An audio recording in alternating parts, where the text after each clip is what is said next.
जब भारत की धरती पर इतना रक्त बहा कि एक सम्राट की आत्मा कांप उठी। एक ऐसा युद्ध जिसमें जीतने वाला भी हार गया और हारने वालों ने इतिहास बदल दिया। उस दिन विजय के शंख नहीं बजे थे, उस दिन इतिहास रोया था।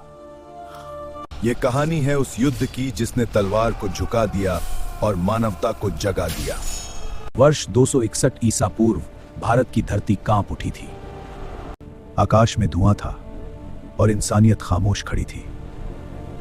यह सिर्फ एक युद्ध नहीं था, यह एक सम्राट के हृदय का परिवर्तन था। मौर्य वंश का महान सम्राट अशोक, जिसकी शक्ति से लगभग पूरा भारत झुक चुका था। लेकिन एक भूमि अब भी स्वतंत्र थी। वह था कलिंग, समुद्र तट पर बसा समृद्ध राज्य। अशोक ने निश्चय कर लिया, कलिंग को झुकना होगा। सेनाएं तैयार हुई, युद्ध अनिवार्य था। हजारों सैनिक, घोड़े, रथ और विशाल हाथी। और फिर इतिहास का भयानक संग्राम आरंभ हुआ। तीरों की वर्षा होने लगी, तलवारें टकराई, ढालें टूट गईं। हर ओर बस संघर्ष और विनाश था। अशोक विजय की ओर बढ़ रहा था। इतिहास के अनुसार लगभग 1 लाख लोग मारे गए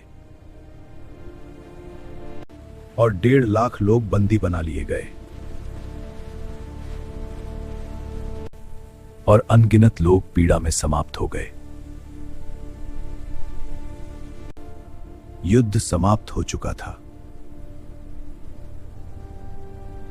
मौर्य साम्राज्य विजयी था।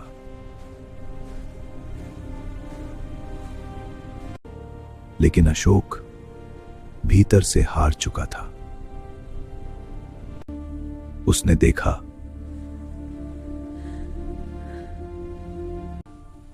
उसी क्षण उसके हृदय में परिवर्तन शुरू हुआ। उसने हिंसा का मार्ग त्यागने का संकल्प लिया और बौद्ध धर्म को अपनाया। क्रूर विजेता अब धर्म अशोक बन गया। उसने जगह जगह जाकर धम्म का संदेश फैलाया, अनेक स्तूप और विहारों का निर्माण कराया। युद्ध से शांति तक का यह सफर हमें सिखाता है कि सबसे बड़ी जीत स्वयं पर होती है। कलिंग युद्ध एक चेतावनी है। शक्ति से साम्राज्य जीते जाते हैं, लेकिन दिल केवल करुणा से जीते जाते हैं। इतिहास सिर्फ कहानियां नहीं, यह सीख है, यह चेतावनी है। अगर आप ऐसी रोमांचक ऐतिहासिक गाथाएं देखना चाहते हैं तो चैनल को सब्सक्राइब करें और जुड़िए एपिक हिस्ट्री स्टूडियो के साथ।